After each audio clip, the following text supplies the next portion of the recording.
Dan saudara, untuk membahas lebih jauh terkait peringatan Hari Buruh 2026, kita langsung berbincang dengan dua narasumber melalui saluran daring. Sudah ada Fitra Faisal Hastiyadi, tenaga ahli utama Badan Komunikasi Republik Indonesia. Mas Fitra, selamat pagi. Selamat pagi, Kang Yan. Apa kabar? Dan Hidup juga, buruh. Kita semua buruh ini. oke, kita semua buruh dan masih bekerja ya hingga saat ini Mas Fitra. Dan nanti juga kita sapa ada Henny Siregar, Ketua DPW Wilayah 4 Serikat Pekerja Pos Indonesia. Tampaknya kita masih menunggu Mbak Henny nanti untuk bergabung bersama kita. Saya ke Mas Fitra. Mas Fitra, tadi kita mendengar pidato dari Presiden Prabowo Subianto yang memang merespons tuntutan dari para buruh yang telah disampaikan sebelumnya.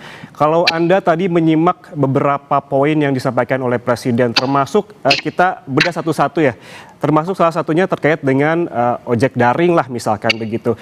Sebelumnya ada tuntutan dari buruh terkait dengan pembagian dari aplikator yang sebesar 20% dan juga pengendara sebesar 80%. Ini dijanjikan oleh Presiden menjadi 92% kalau tadi tidak salah untuk buruh pengendara dan juga 8% untuk aplikator. Kalau Anda melihat ini nantinya akan seperti apa? Mekanismenya akan seperti apa dan akan berapa lama ini bisa direalisasikan? Ya, Kang Yan. Jadi kita melihat bahwa biar bagaimanapun ya, mitra pengemudi ini menjadi salah satu penopang ekonomi kita di masa kini ya. Bagaimana sekarang kita tidak bisa berpergian atau kita tidak bisa melihat kehidupan ya tanpa mitra pengemudi ini. Mau jasa delivery, mau jasa mengangkut kita ya dari satu titik ke titik yang lain ya. Jadi di tengah situasi yang mobile dan agile seperti ini, maka konteks mitra pengemudi ini menjadi semakin krusial. Dan karena saking krusialnya, maka ganjaran atas ke tingkat urgensi dan juga tingkat produktivitas ya di tengah ekonomi yang semakin agile ini, maka kita juga perlu memberikan semacam benefit yang pantas gitu ya untuk para mitra pengemudi tersebut. Dalam hal ini Presiden memperhatikan ya aspirasi para mitra pengemudi. Bahkan semenjak tahun lalu sebenarnya sudah ada beberapa inisiasi-inisiasi ya dari pemerintah ya. Salah satunya adalah juga memperbesar cakupan ya bantuan atau dalam hal ini pajak ditanggung pemerintah untuk pekerja-pekerja yang gajinya di bawah 10 juta rupiah. Sebelumnya fokus untuk yang industri padat karya, tetapi pemerintah juga melihat bagaimana pekerja di sektor industri kreatif, ya salah satunya mitra pengemudi ini, juga perlu mendapatkan perhatian khusus yang selama ini sepertinya tidak termasuk dalam rencana-rencana ya pemerintah. Nah, mulai dari tahun lalu sudah dibuat ya bahwa teman-teman mitra pengemudi ini juga menjadi bagian penting dan bahkan menjadi salah satu pelumas ekonomi di masa kini. Nah, ini itu satu ya dalam konteks stimulus pemerintah. Yang lain juga tadi sudah diumumkan dan sebenarnya sudah merupakan bagian dari paket stimulus pemerintah di tahun lalu. Ada jaminan keselamatan kerja ya dan jaminan kematian yang selama ini teman-teman terutama mitra pengemudi ini belum mendapatkan perhatian, dan mulai dari tahun lalu sudah dibuat package-nya dalam konteks stimulus fiskal bahwa ada subsidi untuk teman-teman mitra pengemudi ini 50% subsidi iuran dan bisa bertambah lagi ya sesuai dengan keadaan anggaran. Tapi apa yang tadi disampaikan oleh Presiden juga yang paling penting adalah yang sesuai dengan permintaan teman-teman mitra pengemudi ya, yaitu terjadi semacam benefit yang lebih besar buat mereka secara langsung. Selama ini 80-20 pemotongannya, dan tadi Presiden sudah mengumumkan langsung ya paling banyak 10% pemotongannya, bahkan tadi sudah secara eksplisit 8% untuk pengemudi, 80% untuk aplikator, dan 92% untuk mitra pengemudi. Dan dengan demikian ada peningkatan benefit secara langsung ya, meskipun secara tidak langsung sudah diberikan ya dalam konteks penanggungan subsidi untuk jaminan keselamatan kerja dan juga untuk data pajak ditanggung pemerintah ya untuk teman-teman pengemudi ini, tapi juga secara langsungnya itu diberikan melalui benefit yang lebih tinggi, Kang Yan.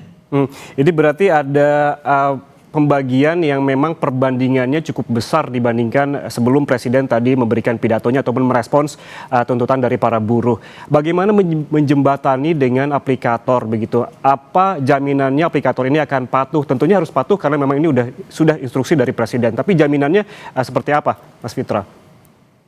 Ya, enforcement-nya akan dilakukan ya pemerintah di lapangan, tetapi juga tentunya pemerintah juga mau melihat ya ke prinsip kesinambungan ya, going concern dari industri ini. Dan oleh karenanya tentunya ini berlaku untuk dua pihak. Di satu sisi ada benefit yang lebih besar buat mitra pengemudi, tapi di sisi yang lain ya ada keleluasan juga untuk penciptaan ruang-ruang ekonomi untuk industri ekonomi kreatif.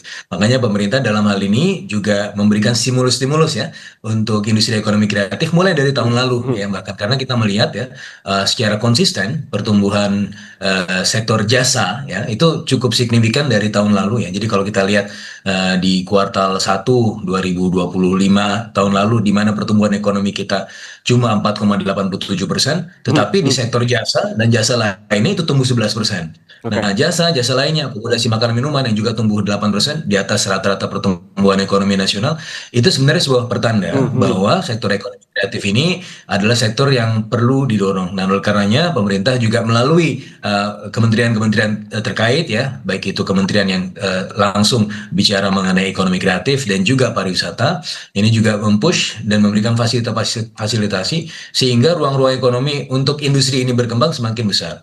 Sehingga Oke. pada akhirnya meskipun benefit yang diberikan kepada pekerja ini besar dan artinya apa? Artinya mengurangi margin keuntungan dari pengusaha dalam hal ini aplikator. Tapi di sisi yang lain ketika ruang ekonominya terbuka, marketnya terbuka, sales yang lebih besar, maka ini suatu hal yang bisa mengkompensasi ya Oke.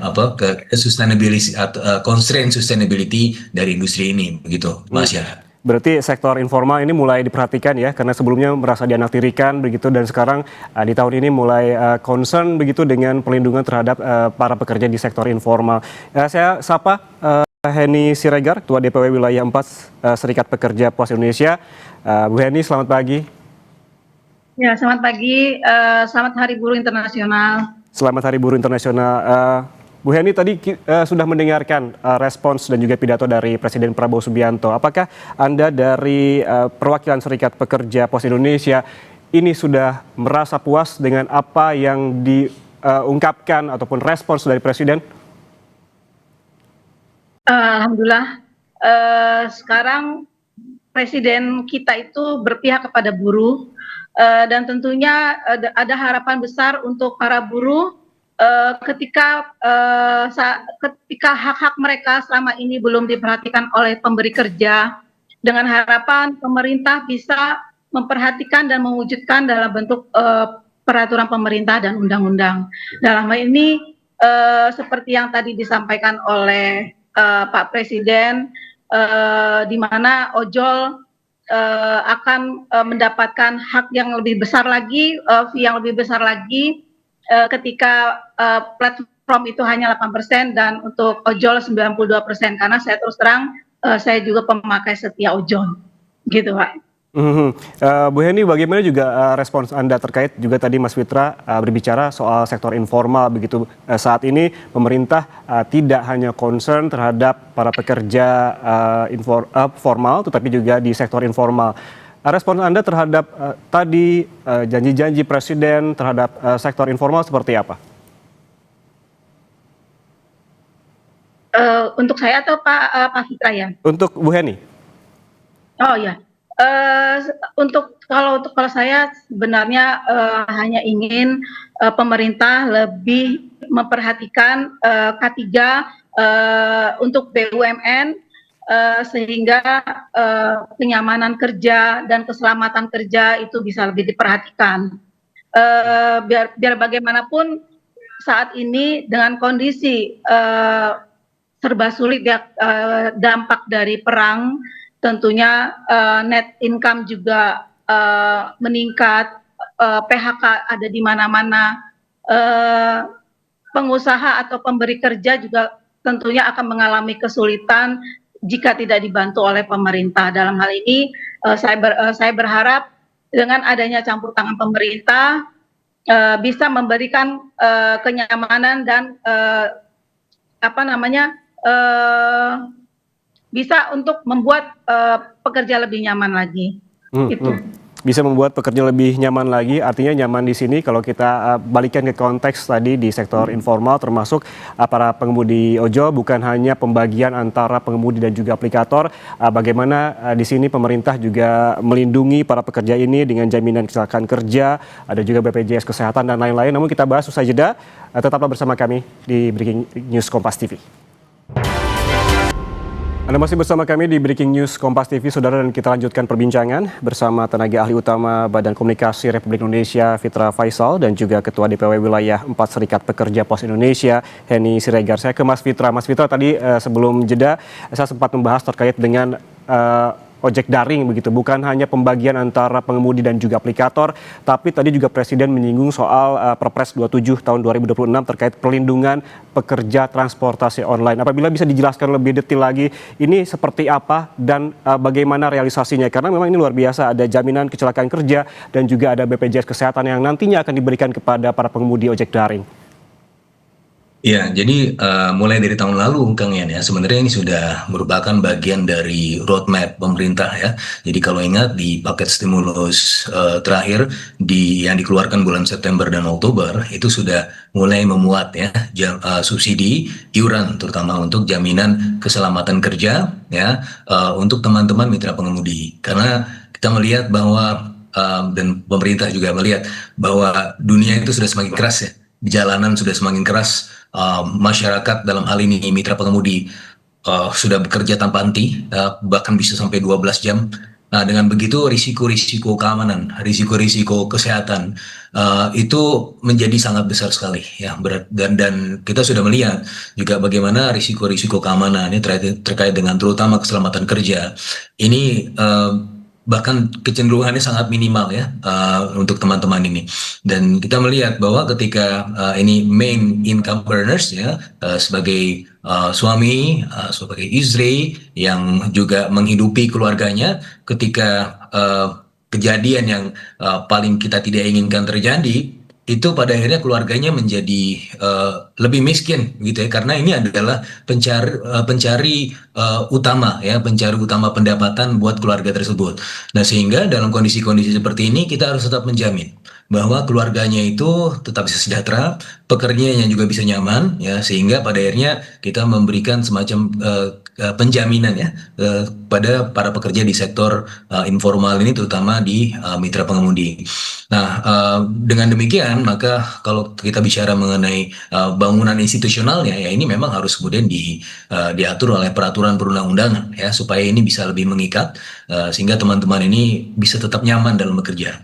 Biar bagaimanapun para pekerja ini, ya, ketika mereka sejahtera, maka ini merupakan fondasi ekonomi, ya. Jadi ekonomi buat apa pertumbuhan ekonomi tumbuh, tapi masyarakatnya tidak sejahtera. Buat apa bangunannya megah, tapi masyarakatnya berada di pinggiran. Nah, itu yang kemudian kita lihat, ya, Presiden sudah mengamanatkan bahwa yang paling penting kebijakan-kebijakan itu adalah kebijakan-kebijakan yang berpihak kepada rakyat, dalam hal ini para pekerja, ya, terutama dalam yang kita bicarakan sekarang mitra pengemudi ini juga perlu mendapatkan perhatian khusus. Selama ini kita hanya menikmati jasanya, ya, saya setiap hari menikmati jasa dari para mitra pengemudi ini, tapi siapa yang memikirkan kesejahteraan mereka? Nah, oleh karena dalam hal ini pemerintah sebagai fasilitator dan sebagai bapak untuk semua rakyatnya itu memberikan fasilitasi-fasilitasi, jaminan-jaminan untuk para pekerja, terutama pekerja yang memang rentan ini, begitu, Kang Yan.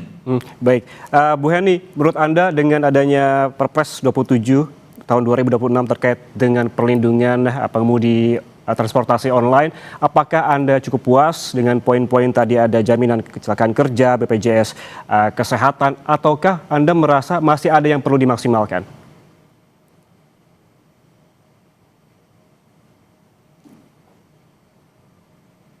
Bu Henny, bisa dibesarkan ataupun dibuka mute-nya?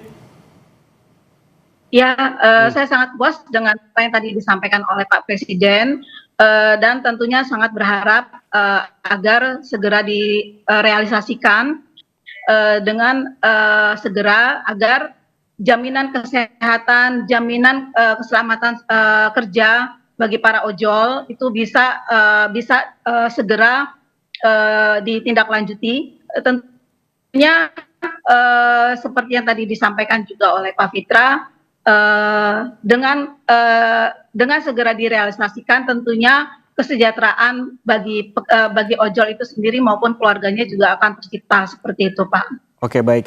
Kita bergeser dari poin lainnya, begitu yang juga disinggung oleh Presiden Prabowo Subianto dalam pidatonya, yaitu terkait dengan Satgas PHK. Mas Fitra, memang tidak di-mention secara detail bagaimana nantinya Satgas PHK ini bekerja. Namun apabila bisa dijelaskan secara sederhana, akan seperti apa Satgas PHK ini bekerja dan perlindungan seperti apa yang nantinya akan diberikan kepada para pekerja terkait dengan pemutusan hubungan kerja? Iya, Satgas ini dibuat karena memang ada ketidaksempurnaan di lapangan ya. Ketika semuanya sempurna, maka tidak perlu Satgas. Dalam hal ini Satgas diperlukan sebagai satuan khusus ya, untuk kemudian melakukan debottlenecking dalam konteks PHK atau pencegahan PHK. Yang paling penting adalah ya pekerjaannya tidak di PHK. Nah, itu adalah the utmost priority. Prioritas utamanya supaya pekerja-pekerja itu tetap bekerja. Nah, itu adalah tugas utama Satgas PHK. Tetapi jika memang situasi sangat buruk gitu sehingga pada akhirnya terpaksa harus ada PHK, maka kalau kita bicara misalnya jaminan kehilangan pekerjaan, itu memang sudah ada.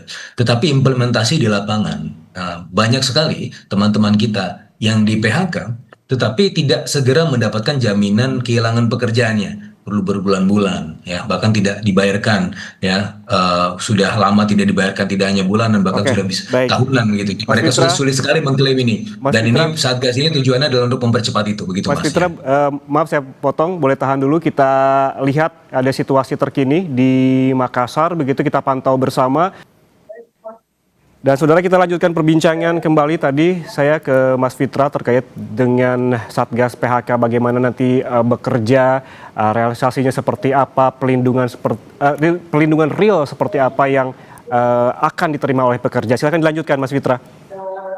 Iya, jadi sebagaimana yang saya sampaikan tadi, bahwa yang pertama adalah Satgas PHK ini the utmost priority-nya adalah untuk mencegah pekerjaan itu di PHK. Nah, itu adalah prioritas utama. Tetapi kalau memang keadaannya tidak memungkinkan, ya memang bisa jadi terjadi PHK, maka yang paling penting juga berikutnya, bagaimana jaminan kehilangan pekerjaan itu bisa dibayarkan tepat waktu, tidak berlarut-larut. Karena aspirasi dari teman-teman buruh yang kehilangan pekerjaannya ya di tahun-tahun yang lalu ya, tahun 2025 itu banyak sekali mismatch ya, ketika sudah di PHK tapi uangnya tidak segera dibayarkan ya. Mismatch ini dua hal. Yang pertama ada efek kesejahteraannya, yang kedua ada efek datanya, sehingga dalam hal ini pemerintah, Kementerian Tenaga Kerja itu tidak mampu untuk kemudian mendatai dengan baik, karena kan apa yang didata, apa yang tersedia dengan klaim dari kehilangan pekerjaan tersebut. Tapi itu ada mismatch dan tidak sinkron antara data, dan juga pada akhirnya berujung pada kesejahteraan buruh yang kehilangan pekerjaannya itu tidak mendapatkan haknya secara langsung. Nah, ini yang kemudian dituntaskan ya, dan tentunya ada detail-detail lain, tapi tujuan utamanya adalah itu. Dan Satgas ini juga melibatkan multi stakeholders ya, ada unsur buruhnya, ada unsur pemerintah, dan bisa jadi ada unsur akademisi. Ini masih dibicarakan ya. Dalam hal ini ya kita melakukan debottlenecking lah, apa yang mampat kita buat lebih lancar begitu, Kang Yan. Oke, akan dibuat lebih lancar. Apabila dari sisi pekerja, Bu Heni, ini apa yang diharapkan? Tadi memang telah dijelaskan oleh Presiden Prabowo saat pidato begitu, cuman tidak terlalu detail terkait dengan Satgas PHK. Apa yang dari sisi pekerja yang diharapkan dengan Satgas PHK ini? Namun jangan dijawab dulu, Bu Heni, kita bahas usai jeda. Tetaplah bersama kami di Breaking News Kompas TV. Anda masih bersama kami di Breaking News Kompas TV, saudara, dan kita lanjutkan perbincangan bersama tenaga ahli utama Badan Komunikasi Republik Indonesia, Fitra Faisal, dan juga Heni Siregar, Ketua DPW Wilayah 4 Serikat Pekerja Pos Indonesia. Saya ke Bu Heni, ini sebagai penutup begitu, Bu Heni, apa harapan dari Serikat Pekerja Pos Indonesia pada Hari Buruh pada tahun ini? Saya berharap untuk kemitraan bisa dihapus, dan pemerintah juga bisa menjadi penengah untuk menciptakan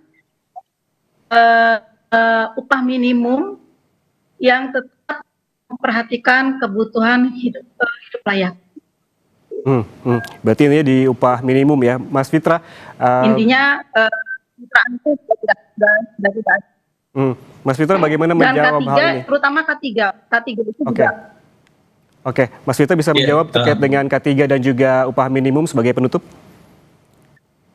Ya, Mas Yan. Jadi idenya adalah pemerintah dalam hal ini berusaha untuk menjamin kepentingan multi stakeholders ya, dari pekerjanya, dari pemberi kerja, dan dari baik ekosistemnya. Ya, bagaimana dalam hal ini aspek-aspek yang perlu diperhatikan dan senantiasa diperhatikan pemerintah adalah tadi perlindungan pekerja ya, dari sisi upah dan dari sisi keselamatan. Kemudian tentunya kita juga bicara mengenai bagaimana industrinya itu bisa berkembang, ada going concern, sehingga ada pertumbuhan ekonomi. Ya, ketika ekonomi tumbuh, maka potensi income dari buruh juga akan meningkat. Nah, tapi yang juga tentunya yang paling penting adalah pekerja itu ketika sejahtera, dia adalah fondasi untuk perekonomian yang lebih kuat. Ya, sehingga kesejahteraan pekerja adalah soko guru dari ekonomi Indonesia. Nah, itu yang terus dijaga oleh pemerintah supaya semuanya mendapatkan manfaat, tidak hanya ekonomi yang tumbuh, tetapi rakyatnya juga sejahtera. Begitu, Kang Gen. Baik, artinya bagaimana ekonomi tumbuh ini juga memang berjalan seiringan dengan kesejahteraan pekerja, dan juga disebutkan oleh Mas Fitra tadi bahwa memang ada beberapa poin penting yang dijanjikan oleh pemerintah. Tentunya ini akan dilakukan secara bertahap ya Mas Fitra ya, tidak langsung sekaligus begitu saja karena memang butuh waktu, butuh karena ada prosedur juga, sehingga nantinya para pekerja ini bisa merasakan manfaatnya secara berkepanjangan. Terima kasih dua narasumber kami yang telah bergabung di Breaking News Kompas TV, Fitra Faisal Hastiadi, tenaga ahli utama Badan Komunikasi Republik Indonesia, dan juga Henny Siregar, Ketua DPW Wilayah 4 Serikat Pekerja Pos Indonesia. Terima kasih Bapak Ibu, sehat selalu.